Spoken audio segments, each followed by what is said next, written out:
Before we start our podcast today, we'd like to begin by acknowledging the traditional owners of the land on which we are meeting. The Wurundjeri people of the Kulin Nation, and pay our respects to the elders past, present and emerging.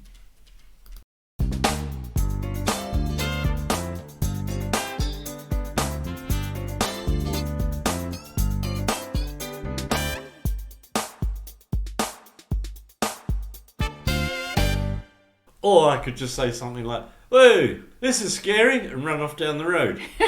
That's not okay? It might happen at times for some of us. That's what Kev wants to do. Yeah, hang on a second. I'm off down the road. See you later. Hello and welcome to the podcast. You're here with Janine. And Kevin, and welcome again. Today we are going to talk about intimacy, and I've got a question for you, Janine. That'd be great. Tell me, what's your question? So, Janine, my question is around why is intimacy so difficult? For example, I got better at intimacy. I used to back away from everybody whenever they moved towards me or made any movement like that. But I still find it difficult with friends sometimes and with potentially partners. Always. So I just find it really difficult and I want it badly, and then as soon as there's a potential, even a potential, back away. So that's kind of a question. So hang on a minute. Woo! That's big. That's too much question? Too much question. Just delete a little bit then.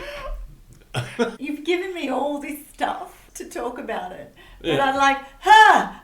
Well, so the main question was, why is intimacy so difficult? Okay. So that's the one. Well, I'll have a go. Okay. Talking about that. Okay. I don't know where we'll get. Am I with going to that. mark you? I wouldn't have a clue how to do that. You know, I so did don't worry really about it. badly at school. Did you know Did that? you? Very badly at school. So did I. It's interesting, isn't it? I know lots of people who did really badly at school. Yeah. Really well. 100% for effort. I always tried really hard. I wasn't good at reading and writing at that stage. Oh. And still not great at those things. Have to work really hard at it. So I didn't realise I was dyslexic and dyspraxic and a few different things. But now I know. Yep. And so I can compensate for those things. They don't change in adulthood, actually. Did you know that? What? The ways that you process doesn't change, but you can, as an adult, you can work with it differently and better. Yep. Okay. How's that for avoiding the topic of intimacy? You did really well. Because it's a hard one and I'm not really sure exactly how to unpack it.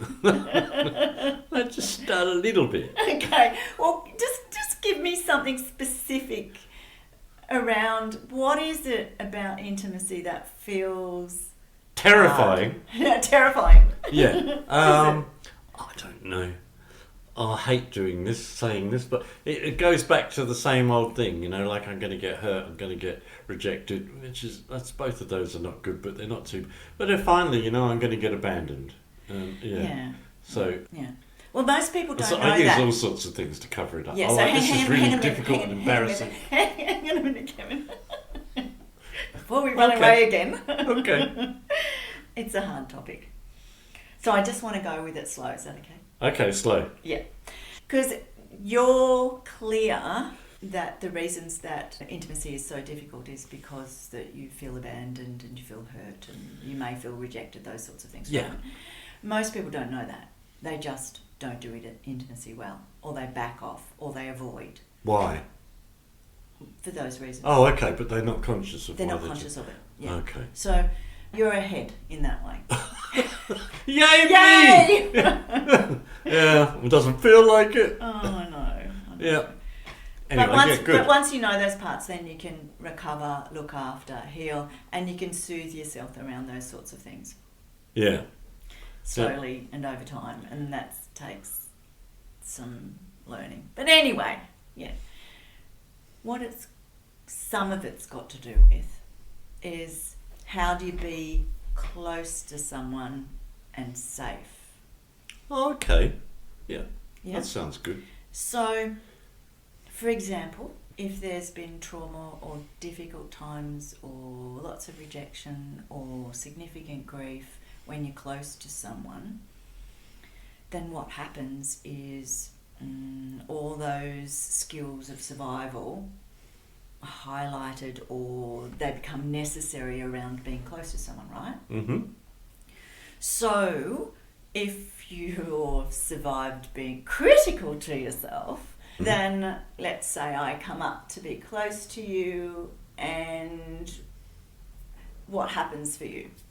With you? Yeah. Not much anymore. Used to though, because I remember. Well, when tell me about used to. Yeah. Used to. But I remember when you did that. I don't remember how we got there, but it must have been talking about or around intimacy, because you got me to stand up in your little office, and you stood up, and you said something about, I'm going to walk towards you and see what happens, or something like that. And without thinking, as soon as you did, I took a step backwards. I don't think at first there was one step, nothing happened, and then maybe two steps, and I wasn't comfortable, and I was leaning backwards, and the third step, you were still quite a way away from me. I just couldn't help but step backwards. It's fascinating. The body has such wonderful information. Our bodies hold history. Yep. And you can't force yourself to be close to someone if your body's pulling away. Yep. Yeah. But you can work with it. So if your body didn't pull away at that stage, what do you think would have happened as I was moving closer? Oh, okay. I would have still felt uncomfortable. Yes, and what would have happened? Nothing. What would you have thought? Okay, so what I eventually thought when we kept doing that was that this feels good. Okay, but before that, if you couldn't move away, what would you have thought? Trapped. Yeah. Yeah. Okay. Yeah. That's not the thought. That's the feeling. But what's the thought? Unsafe. Yeah, that's the feeling. What's the thought? I don't know. I don't know. That's when the critical self, if that's what you're used to doing, that's when you would criticise either yourself or me. I don't remember. You know that stuff like... Yeah, I know what you mean. Yeah, like, what are they doing? Oh, yeah. How come they're moving close? I like, what do they want? What's going on here? Yeah. That sort of... Yeah. Okay, yeah, I probably did. Something like they that. They want something from me. Don't get close to me. Could have done that. Don't get close to me. Except I can't say that. This is my therapist. Can't tell her that. So, yeah. I just remember how confronting it was. Yeah. Yeah, it was really confronting. And I was really quite shocked. Yeah. It was a safe place. You're a safe person. And still, it was like magnets. Yeah. Put two magnets, and I can't remember how it goes anyway. They push each other apart. Yeah. Except you move forward and I move backwards. Yeah. Yeah. So let's just think about that in terms of intimacy. So whatever's happened, and it's okay if we don't even look into your past, whatever's happened, what you're saying, that moment of intimacy is very confronting. Yes. Mm. And I'm just remembering recent things that have happened, and when I don't back away, because I don't anymore, you're right, that critical voice is, this is really uncomfortable, this is really embarrassing, I want to get the hell out of here, but I don't. You know, I stay there, but I don't feel safe. Yeah. Some people I do. I feel safe with you. Yeah.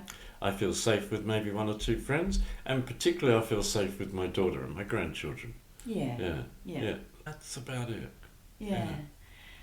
And I think that most people may not have kind of extreme reaction or a strong reaction of pulling away, but they might have something. It's that kind of person who gives you a hug but turns away and doesn't look at you. It's that person who goes, yeah, hi, and just sort of pats you on the side or on the shoulder. While they move away. Yes. Yes, I know those kinds of people. And I'm being very cheeky and I'm saying this because, I mean, most of society does those sorts of things.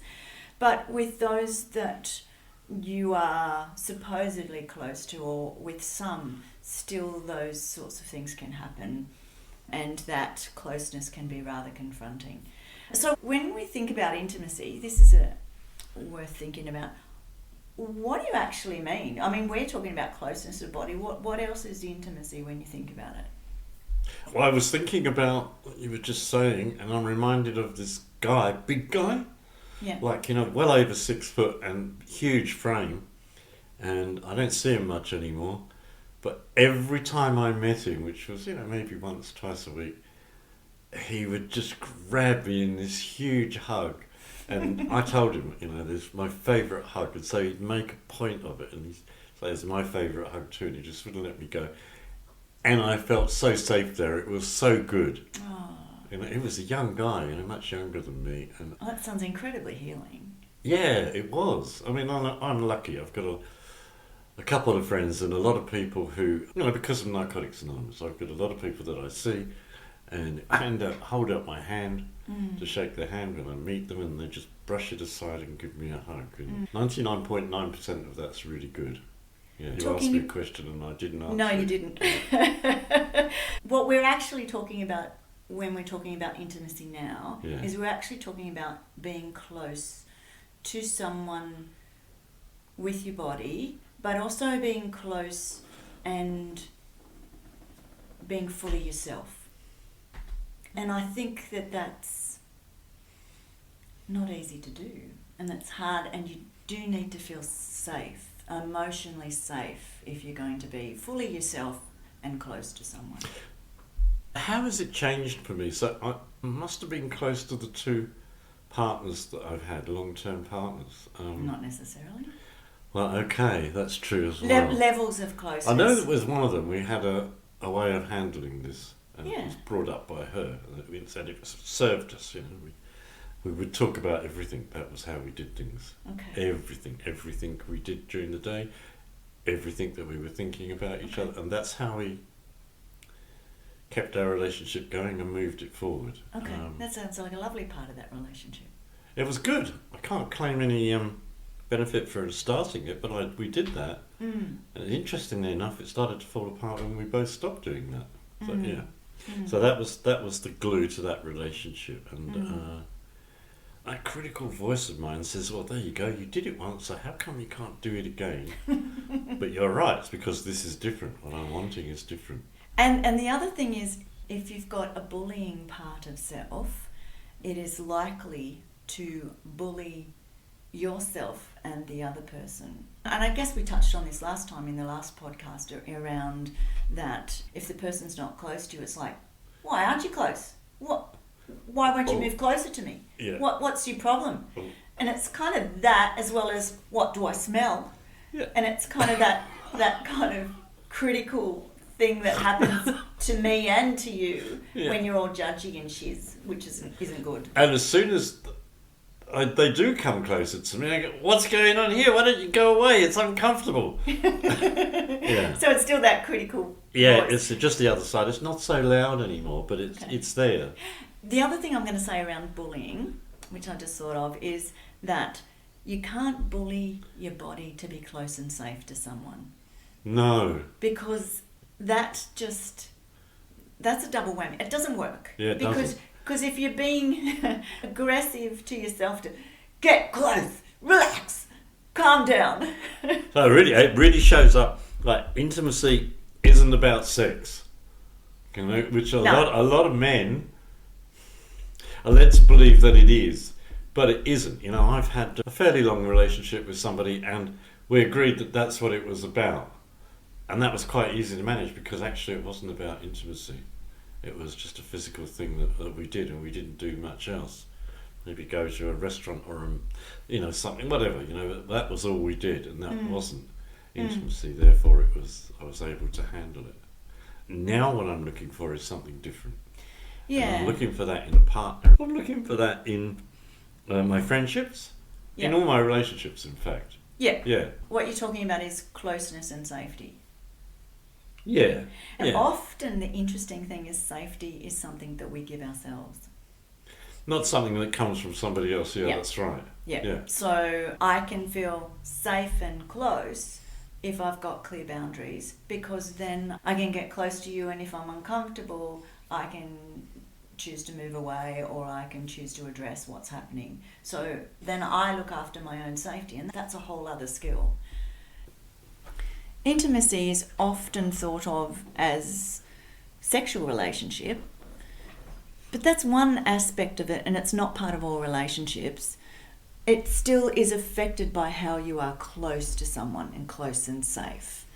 Yeah, this is a tricky subject, isn't it? It's a very difficult subject, actually. Because, It's very close. It's very intimate. yeah, that's right. So that kind of means that all relationships have sexual part to them, even if it's not, in the way that we normally think it. What did you say earlier? Yeah, a sexual tension. Yeah, or a sensual aspect to them, perhaps. Okay. I'm okay with not being diagnostic about it so much as I notice that can coexist in quite a few different relationships differently, and again it's quite fluid. But I guess for the purposes of this, what we're talking about is how to be close and safe, and close and together and connected. And the most important things for me is that how, just to add to your question in terms of intimacy and why it's so difficult, is I want to fully be myself. I want to be authentic while I'm in a relationship with someone. So that means being safe and close to myself.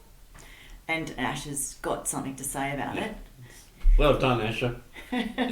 Yeah. Does that all make sense? Yeah, it makes sense. And I'm just thinking about all my relationships and how they are. And they're all very different. Some of them not very deep at all, thanks, Asha.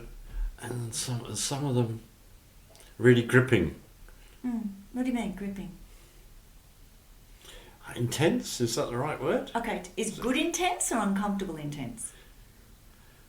Like you spoke about being honest, authentic in relationships. Yeah. Yeah, it's that sort of intensity. So Okay. it doesn't define good or bad. So I can think of a relationship with a friend where there aren't any breaks. We don't hold back, and we just accept each other, warts and all. And kinda that's like quite that. intense. Okay. So I don't know, I might talk to him on the phone or meet him, and he'll be full of stuff, and I won't necessarily agree with everything he says. And, we don't agree with each other on a lot of levels, but somehow the friendship still works, and I'm able to be there and to listen Yeah. without judging. And without judging yourself? If I'm really listening, then yeah. Yeah, so Yeah. sometimes you catch yourself judging you. Yeah, I drift off. That's the trick, isn't it? But when he's finished, I might question him if that's appropriate. So, that's, I don't know, just question him on some of the things that he's been talking about. Well, sometimes he or I just need to vent. Being able to do that with someone and know that they're Going to still stay close. stay connected. That's right. Yeah. And it's a risk. It's going to stay with them. Yeah. And I've been able to do that with a few people in my life, and to be able to trust that. Yeah. That gets deeper and deeper as you go along. And to question them, see him react with other people, or he'll see me, and to wait to an appropriate time. It's like, well, what was that about? That's really good. What I was going to say, and what I can now say with what you've said as well, extra, is that our relationships will change according to who we're with, because we shift and we change according to who we're with as well. So you'd want, the hope for me is around being, I would want to be authentic with each person. But there's different parts of myself I'm going to bring out with different people. So it changes when we're with multiple people too. That's true. Yeah? Yeah. So I've noticed that. And I watch myself and I watch others, and quite critically actually in the past. So that's not really you. Then this is how you are now that there's somebody else here, and now there's more than somebody else here. And instead of just letting people be who they are in whatever circumstance. Yeah, that's right. Yeah. All right. Well, we might just take a break. Yeah? I think that's good. Take a break. We'll be back.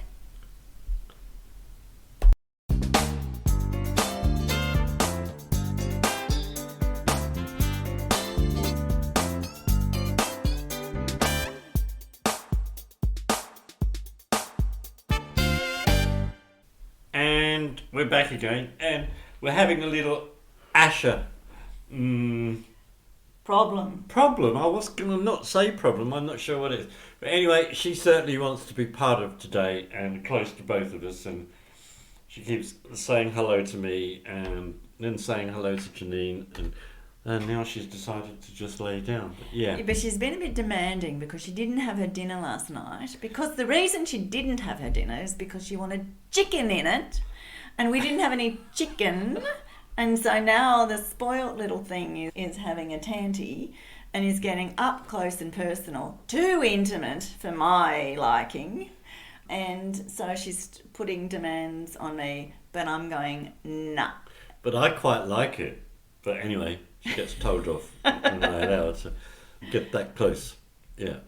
And it's quite difficult to actually do this when she's in front of me, so I can't see anything or hear anything else. Yeah. So where were we? Intimacy. Well, it is, if you think about it, when we're talking about my wonderful standard poodle here, Asha, who's getting too close and intimate, Oh, yeah. is because she's got all these needs, but she's seeing them as needs. They're not needs, or she doesn't need them, she just wants. So by me going nah and back off, that's really important, because otherwise if I give in to her, then I'm giving in, and then I could feel like a victim to my lovely dog. So if I extrapolate on that, when people get too close to me, I could say nah. No? Well, yes, but how would you say it that's kind to you and them? Nah, back off. No? Okay. All right. I just need a moment. I need some space. Okay. Or maybe we could do this. It's Yeah. something, distraction. Yeah. Yeah. Or I could just say something like, whoa, this is scary, and run off down the road. That's not okay? It might happen at times for some of us. That's what Kev wants to do. Yeah, hang on a second. I'm off down the road. See you later. Kev, it's your inner child. Yeah. It's not yell. No, Yell's just sort of going, what the hell's going on here? I thought we wanted this. Isn't Yeah. it funny how two parts of the body can have conflicting things? Yeah. Yeah, Yeah. like I really want to be close. I really want to be close. I And really goes, don't. Ha! Get Yeah. away! That's what right. That's Don't right. get close to me. You're touching. Stop touching. Stop It's touching. scary, it's exhausting, it's confusing, and yeah, and I want closeness in my life, which I know how to do now, and with other people, which I'm learning how to do. Yeah. It's weird. I love this psychology stuff because I guess the more I learned about things, the more I understood myself, and the more I made sense. And so I've loved this whole journey of learning about people. It's meant a lot to me because I feel like I could settle myself. Yeah, I watch people, but I don't know that I learn a lot from that. I'm able to write about people watching. I love sitting in cafes and having a cup of coffee with my MacBook and just tippy-tapping and watching people, what they do, and picking up the conversations around me, even though I can't see the people. It's just fascinating. You can... I do pull bits of people and their conversations into my writing. It's great. And in a library where people are not supposed to talk much, but they do, they whisper things. You're going to have a lot of people very nervous around you. He's writing about it. Or some people jutting up close to you having some very interesting conversations. Yeah. Well, they will now, I guess. Yeah. See, now Ash has come up close to you again. We're Ash still now- needy. She heard that. She wants more attention. Yeah, look how easy it is. That's all I have to do is give her this much attention, and she's very happy. And notice she came round to the other side of you because she doesn't want to be close to me because I'm going to say, No. back off. Yeah. So, and I think today we've been very brave to talk about this. I don't think it's an easy topic. It's not I an agree. easy topic at all. I agree. No.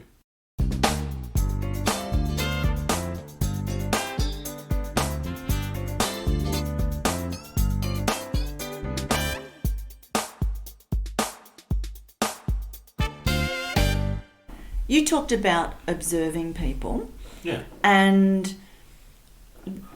that's not necessarily being close to them. The being close to them is a choice around learning. We all can observe people and we can see what they do, but observing ourselves and being with ourselves while we are close to people is a whole other level of choice and learning to be with ourselves and be connected to others. Yeah.